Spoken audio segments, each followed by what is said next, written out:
Olá, você confere agora uma edição especial do Senado Notícias com destaques sobre as eleições 2020. Neste domingo, quase 148 milhões de eleitores podem exercer o direito de ir às urnas e escolher prefeitos e vereadores. Vão ser mais de 2 milhões de mesários para garantir as votações em todo o país. Números astronômicos que refletem o tamanho do Brasil. Num país de dimensões continentais, os números também são gigantes. Quase 148 milhões de eleitores, mais de 550 mil candidatos disputando 57.800 vagas de prefeito, vice-prefeito e vereador. Numa eleição que vai mobilizar cerca de 2 milhões de mesários em todo o país e vai custar mais de R$ 1 bilhão. Em relação às eleições de 2016, cresceu o número de eleitores e também o de candidatos. Só para se ter uma ideia, em 6 capitais, 16 candidatos disputam a prefeitura. Especialistas dizem que um dos motivos para o aumento de candidaturas, principalmente de vereadores, foi o fim das coligações nas eleições proporcionais. Na regra anterior, vários partidos podiam se coligar, né, e somar os votos dos diversos candidatos de diferentes partidos para chegar ao quociente eleitoral. Agora, cada partido tem que reunir votos suficientes para atingir o quociente eleitoral, que corresponde à divisão entre o número de eleitores, o número de votos válidos, pelo número de candidatos. Então, cada partido tem que preencher esse requisito para eleger alguém. Apesar da tendência de mais candidatos, tem exceções curiosas. Em 117 municípios, já se pode dizer que os prefeitos estão eleitos, pois são candidatos únicos. Em 2.069 cidades, a disputa será entre 2 candidatos. O maior colégio eleitoral é a cidade de São Paulo, com quase 9 milhões de eleitores. Já Araguainha, em Mato Grosso, tem o menor colégio, com apenas 1.001 eleitores. Um dado que chama atenção é que em 493 cidades brasileiras tem mais eleitores que habitantes. Segundo a Confederação Nacional de Municípios, cresceu em mais de 60% o número de cidades nessa situação. Alguns aspectos dos dias atuais podem ajudar a explicar essa diferença de números. Um é a questão da mobilidade. As pessoas hoje migram muito mais, né? Elas passam de uma cidade para outra em busca de trabalho, em busca de estudos, e essas mudanças às vezes são muito temporárias, de 1, 2 anos, então elas podem achar que não vale a pena mudar o título de eleitor para curtas temporadas, né? Um outro aspecto que a gente não deve negligenciar é a falta de apelo que as pessoas têm demonstrado em relação ao voto. Por conta da pandemia, a Justiça Eleitoral teve que fazer mudanças para garantir a segurança. Uma delas foi excluir a biometria como meio de identificação. Mas não são só mudanças de procedimentos. A pandemia deverá ter reflexos também no comportamento do eleitor. As pesquisas de opinião têm mostrado uma certa preocupação do eleitorado. 30% do eleitorado está temeroso de comparecer às urnas. E essa ansiedade ela é distribuída de maneira diferente nos diversos segmentos. Ela atinge mais as mulheres do que os homens, os mais pobres do que os demais, e a gente pode esperar também que mais à esquerda do que à direita, dada a polarização que se deu em torno do tema do isolamento social. Confira agora qual é o papel dos prefeitos. Quais seriam as responsabilidades de um prefeito, assim, ou pelo menos o que ele deveria fazer no município? É zelar pelo povo, pela liberdade, pela saúde, pelo estudo. É isso que eu penso. Eu não sei se eu estou certo ou estou errado, eu acho que eu estou certo. Não é isso? Fazer o município funcionar. A parte social, a parte de saúde. As pessoas elegem ele para, cuidar da cidade, o asfalto está ruim, eles que cuidam disso. Organizar o município. Dá para a população condições de ter acesso aos mecanismos ali de convivência das pessoas tranquila. Deve ser similar a um papel de um governador, de um presidente, né? Só que ali dentro dos limites do município. É ele que tem a função de administrar a cidade no seu dia a dia. É aquela pessoa que ficará responsável pela segurança da cidade, pela educação da cidade, ele ficará responsável também pela saúde e pela urbanização da cidade, ou seja, ele cuida da vida do dia a dia do cidadão que mora dentro daquele município, que mora dentro daquela cidade. Questões próximas ao eleitor, questões do dia a dia do eleitor e do cidadão são resolvidas na prefeitura, são discutidas em âmbito municipal. Entre outras competências do prefeito estão a garantia do sistema de transporte público e a organização do trânsito, o atendimento à comunidade ouvindo suas reivindicações, o zelo pelo meio ambiente, pela limpeza urbana e pelo saneamento básico e a proteção do patrimônio histórico-cultural do município. Além disso, é a atribuição do prefeito arrecadar, administrar e aplicar os impostos locais como o IPTU e o ISS para custear obras, serviços e políticas públicas. Mas o prefeito não governa sozinho. Para conseguir cumprir todas as obrigações, ele conta com o apoio dos secretários setoriais nomeados por ele e dos vereadores escolhidos pelo povo. Cumprir com o que ele promete durante o período de eleição, né, principalmente, e representar a população também, né? Eu acho que esse é um dos principais papéis do prefeito durante a população, né? E a ação junto com os governadores, os vereadores, né, para poder dar uma qualidade de vida para a população, né? Os vereadores são os responsáveis pela aprovação das leis e pela fiscalização do Poder Executivo. Os prefeitos, portanto, dependem dos vereadores para a aprovação das medidas necessárias para a implementação de suas políticas públicas. No Brasil, no entanto, é comum que os partidos dos prefeitos não tenham a maioria suficiente para a aprovação dessas medidas nas câmaras municipais.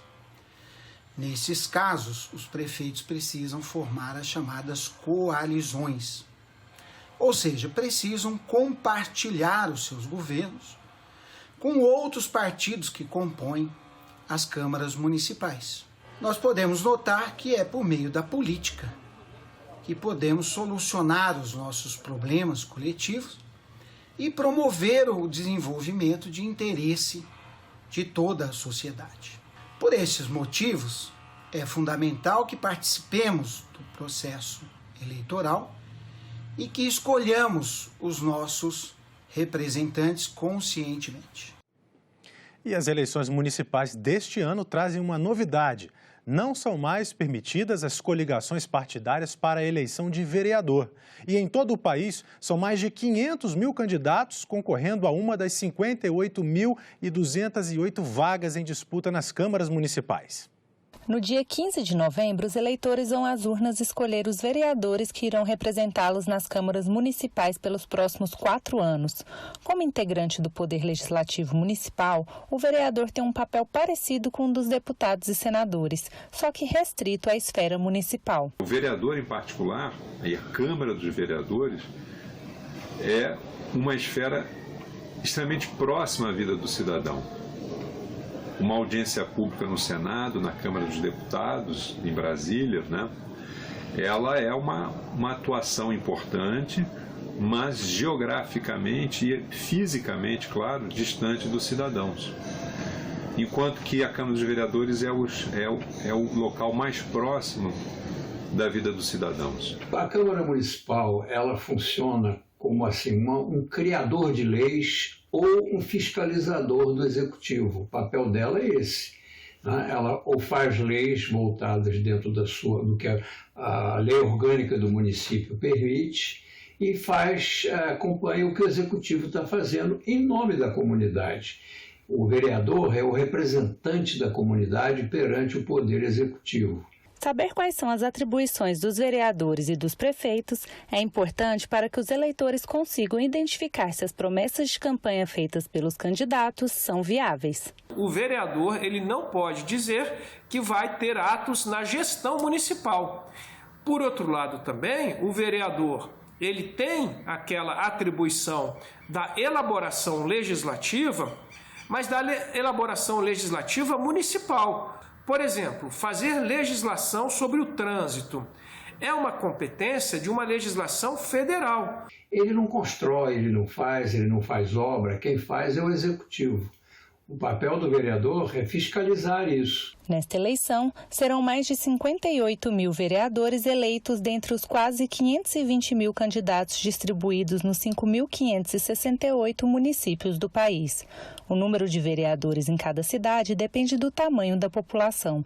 Municípios com até 15 mil habitantes podem eleger no máximo 9 vereadores. Essas são as menores câmaras municipais do país. Já os municípios com mais de 8 milhões de habitantes podem eleger até 55 vereadores. É o caso da cidade de São Paulo, que possui a maior Câmara Municipal do Brasil. A novidade nas eleições municipais deste ano é a proibição de coligações entre os partidos políticos para a disputa aos cargos de vereador. Assim, cada partido político deve lançar sua própria chapa e o candidato a vereador deve contar apenas com os votos do próprio partido para tentar se eleger. É a primeira vez que isso ocorre no PERI desde a redemocratização, então vai ser interessante acompanhar como os partidos sozinhos irão trabalhar as eleições do Poder Legislativo. E por que isso aqui é importante? Porque isso vai trazer reflexos nas eleições gerais de 2022. Quantos brasileiros só vão decidir o voto para prefeito e vereador neste domingo quando já estiverem lá dentro da sessão eleitoral? Será que o voto consciente já faz parte da nossa cultura? Perguntas que especialistas e políticos tentam responder. Em média, 10% dos eleitores brasileiros escolhem os seus candidatos aleatoriamente. Esse dado foi retirado de um artigo acadêmico que entrevistou mais de 8 mil brasileiros. Para o autor do texto, os grandes vilões são a desinformação e a falta de interesse do brasileiro com a política. A alta quantidade de candidatos e o desconhecimento do sistema eleitoral também afastam os brasileiros da política. Agora, a democracia no Brasil é relativamente jovem. Nós, brasileiros, ainda temos que conhecer melhor as nossas instituições para poder fiscalizar os políticos. A República, que nós tivemos 3 experiências, a República Velha, muito oligárquica, né? E 2 ditaduras, né? 2 regimes ditatoriais. E nós só tivemos regimes democráticos mais ou menos estáveis no período de 45 a 64, e no período maior, que é o que vem de 88 para cá. Quer dizer, temos curtas experiências democráticas que não foram profundas o bastante para enraizar na sociedade uma cultura política de ter noção mais clara da natureza das instituições, o que esperar das instituições, né? Você votar para prefeito, para vereador, cobrar do prefeito e do vereador, mas cobrar naquilo que eles podem e têm competência de fazer, né? Essa é a nossa questão. Nas últimas eleições, em média, 1/3 dos brasileiros não escolheu seus representantes. Abstenções, votos em brancos e votos nulos chegaram a 29,11% no primeiro turno. A mesma conta chegou a mais de 30% no segundo turno. Muitos brasileiros e brasileiras dizem que não querem se envolver com a política. A gente tem que pensar em política e política partidária. Muitos brasileiros fazem um trabalho extraordinário de promoção do ser humano, de defesa do meio ambiente, de geração de emprego, sem terem se candidatado. Isto significa que estão fazendo um trabalho político, de cidadania. Agora, a política eleitoral partidária também é importante. A eleição significa a ferramenta que nós temos para a construção do bem comum. O povo organizado, tendo canais políticos, pode multiplicar o seu trabalho. Essa desinformação sobre a natureza das instituições e o que esperar delas ela ocorre no Brasil em todas as regiões, em todas as faixas de renda e em todos os níveis de instrução formal. Não é uma questão, digamos, pessoas pobres e analfabetos. A TV postou uma enquete online perguntando aos seguidores se eles lembram em quem votaram nas últimas eleições e como se mantêm informados sobre o trabalho dos políticos. 88% disse que lembra em quem votou para prefeito e 81% disse que também lembra em quem votou para a Câmara Municipal. Boa parte das pessoas que participaram da enquete respondeu que usa a internet e as redes sociais para se informar sobre a atuação dos políticos. A participação nas eleições municipais é fundamental, não apenas porque se permite a alternância no poder, mas principalmente porque é uma oportunidade de se escolher representantes para a Câmara de Vereadores e para a Prefeitura que sejam identificados, que tenham um compromisso, que estejam dispostos a atender às demandas, às necessidades e os pleitos da comunidade. É, portanto, uma oportunidade ímpar de escolher pessoas cujos atos vão ter impacto sobre a vida da comunidade.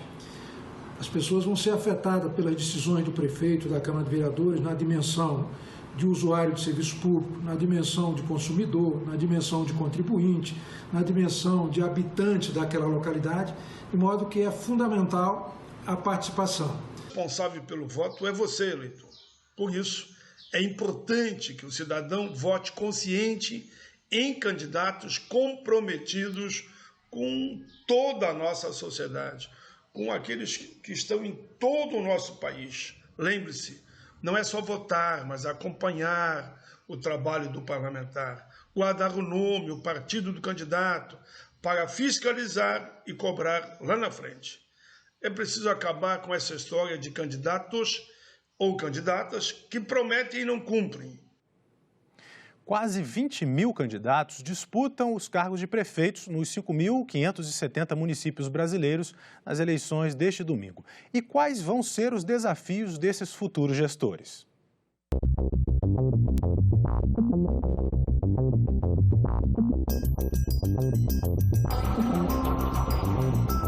Decidir como serão gastos os recursos do município.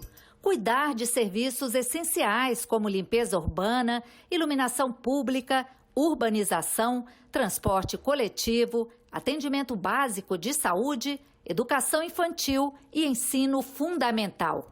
Obrigações básicas de quem é eleito para gerir uma cidade. O dinheiro para cumprir esses deveres vem de taxas e impostos como o IPTU, o ISS, Imposto sobre Serviços, e o ITBI, Imposto sobre Transmissão de Bens Imóveis. Mas a maioria dos municípios brasileiros não tem autonomia financeira. O que arrecadam com esses impostos não dá para cobrir as despesas e eles dependem de repasses do governo para equilibrar o orçamento. O principal repasse é o Fundo de Participação dos Municípios. O FPM é a maior fonte de recursos de 60% das cidades brasileiras. Só que os repasses de recursos desse fundo, segundo a Confederação Nacional dos Municípios, vem diminuindo a cada ano. Em 2015, já tinha encolhido 2,3%. Em 2019, caiu 10%. Além disso, nos últimos 10 anos, as prefeituras aumentaram em mais de 50%, em média, o total de funcionários. Se a maioria dos municípios já vivia uma crise financeira, a pandemia agravou a situação. A Covid-19 trouxe uma maior pressão sobre despesas de saúde, mas também afetou a educação e segurança, dentre outros setores. Entre março e junho desse ano, em função da interrupção da atividade econômica, os municípios sentiram uma retração da arrecadação tributária. A União até tentou recompor parte disso, mas não foi suficiente. E essa combinação de menor receita com maior despesa fragilizou fortemente o caixa das prefeituras de forma geral.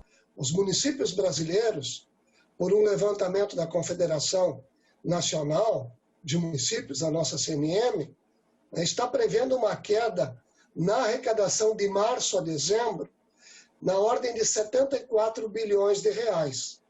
um valor significativo.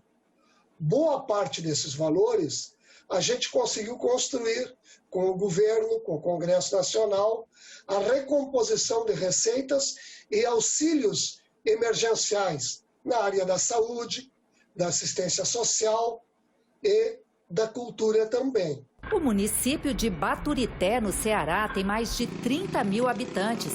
O atual prefeito levou 3 anos para conseguir equilibrar as contas. Aí veio a pandemia. Aí todo o nosso planejamento foi por água abaixo. Uma queda da arrecadação bruta, né? Iniciou muito pesado, e despesas que aumentaram consideravelmente na saúde principalmente. E a receita própria do município foi praticamente a zero. Não tinha como a gente cobrar o comércio fechado, você cobrar imposto.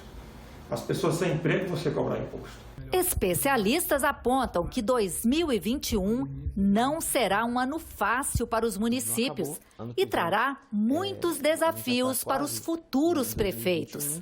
E em 2021, a gente ainda vai ter casos de Covid, internações por Covid, e a gente vai migrar de uma despesa por características de internação e prevenção para uma despesa de uma campanha maciça de vacinação. E isso certamente também vai trazer uma pressão sobre o caixa das prefeituras.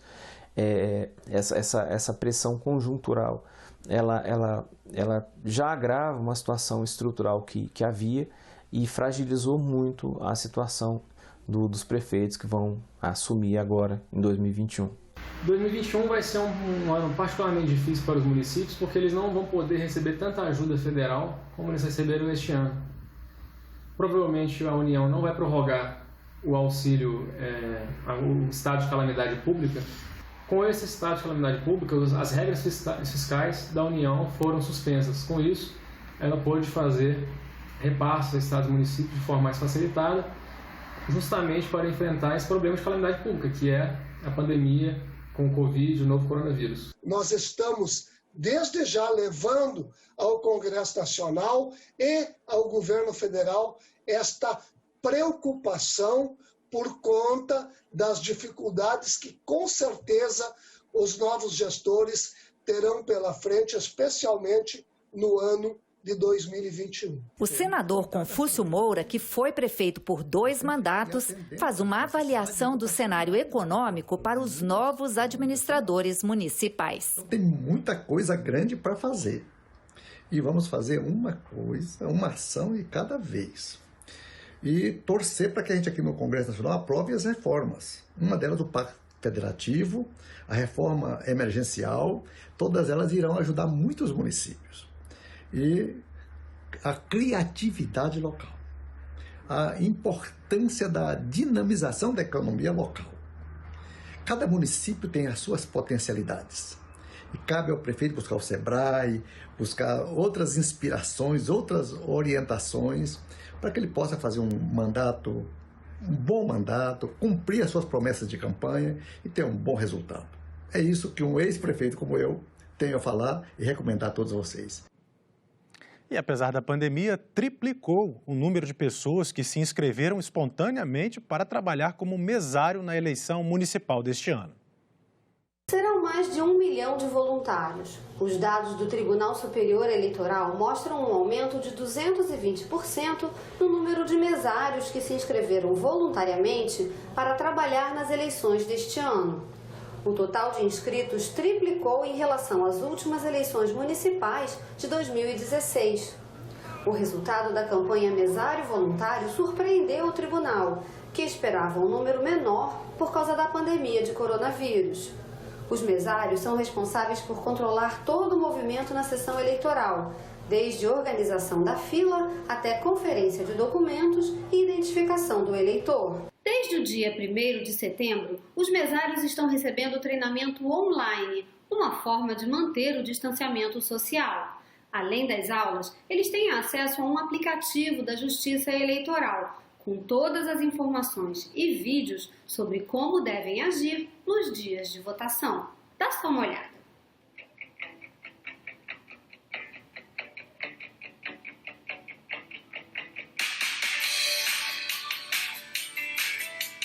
Para prevenir o contágio pelo novo coronavírus, você deve adotar as seguintes práticas. Utilize a máscara e o protetor facial fornecidos pelo cartório eleitoral durante toda a votação. Você receberá algumas máscaras para utilizar durante todo o seu trabalho. Troque a máscara quando perceber que ela está úmida. Lembre-se de limpar as mãos antes e depois da troca. Para manter a segurança de quem trabalha e também dos eleitores, o TSE teve a consultoria de profissionais de saúde, que criaram um plano de ação. Veja algumas das medidas. Os mesários devem trocar as máscaras a cada 4 horas e ficar o tempo todo de protetor facial. Todas as sessões eleitorais terão álcool em gel para os eleitores limparem as mãos antes e depois de votar. A máscara será obrigatória também para os eleitores. A votação vai começar mais cedo, será das 7 da manhã às 5 da tarde. As 3 primeiras horas, das 7 às 10, são preferenciais para maiores de 60 anos. Se o eleitor não levar a própria caneta, o mesário deve borrifar álcool na caneta da sessão após o uso de cada eleitor. As refeições serão no local específico, de preferência aberto, com ventilação natural e distância mínima de 2 metros das outras pessoas. Se o mesário precisar sair da sua sessão, a cada vez que voltar, deve limpar a cadeira e a mesa com álcool 70%. A campanha Vote com Segurança mostra o que o eleitor deve fazer no dia da votação. Ao entrar na sala, mostre seu documento mantendo distância do mesário. Ele poderá pedir para você abaixar a máscara para identificá-lo melhor. Leve sua própria caneta para assinar o caderno de votação. Depois, guarde seu documento e limpe as mãos com álcool gel. Eleitores ou mesários que estiverem com febre no dia da votação ou que tenham testado positivo para a Covid-19 nos últimos 14 dias anteriores à data da eleição devem ficar em casa. Os mesários terão direito a 2 dias de folga para cada dia de trabalho nas eleições e participação nos treinamentos. Essa edição especial fica por aqui. Você pode rever as reportagens e compartilhar os conteúdos com os seus conhecidos. Basta acessar a nossa página na internet, senado.leg.br/tv. Muito obrigado pela sua companhia e uma boa eleição a todos.